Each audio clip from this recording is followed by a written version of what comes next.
ፖለቲካ ሳይንስም ጥበብም ነው። በከፍተኛ እውቀትና ጥንቃቄ የሚመራ ከዚህ መርህ ሸሽተው በስሜት የሚንቀሳቀሱ ሁሉ ለሕዝባቸው ዕዳ ከመሆን ያለፈ ትርፍ አያስገኙም የሚለውን አመክንዮ የሚያነሱት የዘርፉ ተመራማሪዎች ናቸው። በሀገራችን የፖለቲካ ታሪክ የሀሳብ የበላይነት ሳያሸንፍ ስሜት አሸንፎ ጥፋቶችና ውድመቶች ተስተናግደው የኢትዮጵያ ጉዞ ወደ ኋላ ሆኖ ቆይቷል። ፖለቲከኞቻችን ሀሳባቸውን ሽጠው ሕዝብን ማሳመን ሲሳናቸው ጠመንጃን መማዘዝ አስቀድመው የብዙዎች ሕይወት አለፈ። ሀሳብን በሀሳብ ማሸነፍ ፖለቲከኞቻችን ስለምን ገንዘብ ማድረግ ተሳናቸው? ያስተሳሰቡ ቅራችን የስነ ልቦናው ቅራችን ጋር የሚገናኝ ነው የሚሆነው። እንደ ሀገር ማለፍ የሚገቡን ነገሮች ነበሩ፣ በስልጣኔ ሂደት ማለት ነው። አንዳንዶቹን አሳክተናቸው፣ አንዳንዶቹን ደግሞ ሳናሳካቸው የቀሩ ነገሮች አሉ። ይሄ በውይይት መንፈስ የሀገረ መንግስትን ማጽናት ከስልጣኔያችን ጎርሎ የሚገኘው ነው እናገኘዋለን። ምንም እንኳን የረጅም ጊዜ የሀገረ መንግስት ታሪክ ቢኖረንም ማለት ነው። የምንከተለው ፖለቲካ በጣም አውዳሚ ነው፣ ዲስትራክቲቭ ነው ማለት ልማታዊ አይደለም። የሰዎች ነፃነት የሰዎች አቅም ከማዳከም እንጂ ከማገዝና ሳፖርት ከማድረግ አይታይም። ስለዚህ እኔ ብቻ ነው የማውቀው፣ እኔ ብቻ ልሁን፣ እኔ ብቻ ልዝለቅ። ደርግም እንደዛ እኔ ብቻ ነው የምኖረው ብሎ ታገለ፣ ያው ፈረሰ። ህወሓት ኢህአዴግም እንደዛ ብሎ ያው ፈረሰ። የፖለቲካችን ብልሽት መነሾ የሀሳብ ልዩነት ሳይሆን ልዩነታችንን ተቃውሟችንን የምንገልጥበትና የምንፈታበት መንገዳችን ነው። ትምክህት፣ እኔ ብቻ አውቃለሁ ባይነት ፖለቲከኞቻችንን ተጣብቷቸው ከዓለም ቀዳሚ የነበረች ኢትዮጵያ ሌሎች ሀገራት ሮጠው ቀድመዋታል። የረጋ የሰከነ ዘላቂ የሆነ ሀገረ መንግስት ግንባታ ፈጽመን አልጨረስንም። ስለዚህ ከዛ ጋር የተያያዙ ችግሮች በሙሉ ላይ የሚመጡበት ችግሮች የተለያዩ አካላት የሚሳተፉበት የተለያዩ ፍላጎቶች ያሉበት ሆኖ ይገኛል። በዚህ ምክንያት ፍላጎቶችን እንደ ባህልም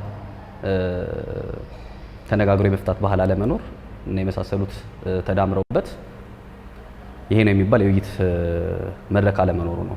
ያንን የሚጮቱት መካከል የተለያዩ አካላት አሉ። ሁሉም ሚና አለው። ማህበረሰብ ሚና አለው፣ መንግስት ሚና አለው፣ እንደኛ አይነት የተፎካካሪ ፓርቲ ድርጅቶች ሚና አላቸው፣ ሲቪክ ማህበራት የሚባሉ ሚና አላቸው፣ የተለያዩ አካላት ሚና አላቸው። እነዚህ አካላት ሚናቸውን በቅጡ አለመወጣታቸው ለዛ ይዳርገናል። ስልጣን የግድ መቆጣጠር አለብኝ ብለህ መቋቋም የለብህ። አማራጭ አቅርቤ ህዝቡ ከተቀበለውና ከመረጠኝ ሀገሪቱን አስተዳድራለሁ፣ ህዝቡን አገለግላለሁ ነው የምትለው። ካልተመረጥክ ደግሞ ትቀጥላለህ፣ ትወዳደራለህ። 50 ዓመት ሙሉ ተከራክረው ተወዳድረው ሳያሸንፉ ቀርቶ እስካሁን ሰላማዊ ፖለቲካዊ እንቅስቃሴ የሚያደርጉ ፓርቲዎች እኮ አሉ። አውሮፓ ሀገር እናውቃለን፣ አሜሪካ ውስጥም እናውቃለን። ወይ ደግሞ ካልቻሉም ድምጻቸውን ከሆነ ጋር መርጅ አድርገው አብረው የሚቀጥሉም አሉ። ስለዚህ የግድ 50 ዓመትም መግዛት አይኖርብህም፣ ወይም በየአመቱም ማሸነፍ አይኖርብህም። ያሸነፈ በሰላም ስልጣኑን መረከብ አለበት። ስለዚህ የሚያዋጣንና የሚሆን ለኛ የሚሆን ሰላማዊ እንቅስቃሴ ነው። በጠረጴዛ ዙሪያ መነጋገር ነው። በሀገር ዙሪያ በሀገር ጥቅም ጉዳይ፣ በሀገር ክብር ጉዳይ፣ በሀገር ሉዓላዊነት ጉዳይ ደግሞ አለመደራደር። የእርስ በርስ ጦርነቶች ከድህነት አዙሪት እንዳንወጣ አድርገው ኖረዋል። ሀሳብን ወደ ጠረጴዛ ማምጣት፣ ሀሳብን በሀሳብ መሞገት ስልጡን የዲሞክራሲ መንገድ መሆኑን የተረዱ ሀገራት ብዙ አተረፉበት። በፖለቲካ ምክንያት ለሚመጣ ቁርሾ ጆሮ ዳባ ብለው የእድገት ጉዟቸውን አቅንተው ውጤታማ መሆን አወቁበት። እኛስ ከድሮ ጀምሮ ጦርነት ባይኖር ኢትዮጵያ ውስጥ የት በነበር? እነዚህ የአውሮፓና የአሜሪካ ምዕራባውያን አሁን ያሉበት ስልጣኔ ደረጃ ያኔ እኛ በጣም ከፍተኛ ስልጣኔ በነበረን ጊዜ እነሱ የነበሩበት ጊዜ እና ስልጣኔ እናውቃለን። ስለዚህ እኛ በጦርነት ምክንያት ነው እዚህ የደረስነው።